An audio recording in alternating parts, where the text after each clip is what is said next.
வணக்கம். நான் தான் பிரபாகரன் பேசுகிறேன்.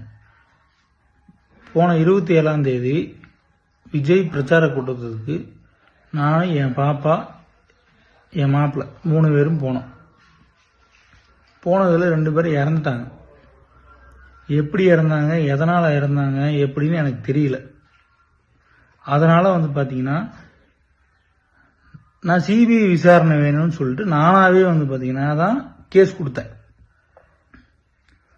இப்போ நேற்று காலையில் பார்த்தீங்கன்னா டிஎம்கேலேருந்து எம் ரகுநாதன் சொல்லிட்டு ஒன்றிய செயலாளர் அவர் இந்த மாதிரி 20 லட்ச ரூபா பணம் தரோம், வேலை வாங்கி தரோம், அதை பண்ணுறோம் இதை பண்ணுறோம் அப்படின்னு சொல்லிட்டு எல்லாத்தையும் கேஸ் வாபஸ் வாங்க அப்படின்னு சொல்லிட்டாப்புல. நான் சரின்னு சரி நான் கேட்டுட்டு நான் சொல்கிறேன் அப்படின்னு சொல்லிட்டு அனுப்பிச்சி விட்டேன். இப்போ பார்த்துட்டிங்கன்னா காலையில் நியூஸில் இந்த மாதிரி போகுது, பிரபாகரன்றவர் இந்த மாதிரி கேஸே ஃபைல் பண்ணல அப்படின்னு சொல்லிட்டு போகுது. நான் தான் கேஸ் ஃபைல் பண்ணேன். இந்த மாதிரி என் பேர் தான் போடுறாங்க. பிரபாகர் எல்லா கேஸ் கொடுத்ததே தெரியாத மாதிரி போடுறாங்க.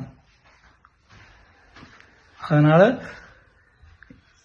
இவங்க இந்த மாதிரிலாம் பண்றவங்க வேற என்ன வேணாலும் பண்ணலாம்.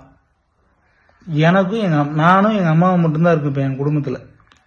எனக்கும் எங்க அம்மாவுக்கும் உயிருக்கு உத்தரவாதம் வேணும். இவங்க இதெல்லாம் பண்றவங்க என்ன வேணா பண்ணுவாங்க. எனக்கு எங்க அம்மாவுக்கும் உயிருக்கு உத்தரவாதம் வேணும். அதுக்கு பாத்தீங்கன்னா சுப்ரீம் கோர்ட்டு தான் உத்தரவு. அது எனக்கு சொல்ல தெரியல, நீங்க தான் பார்த்து பண்ணிக்கணும். நன்றி, வணக்கம்.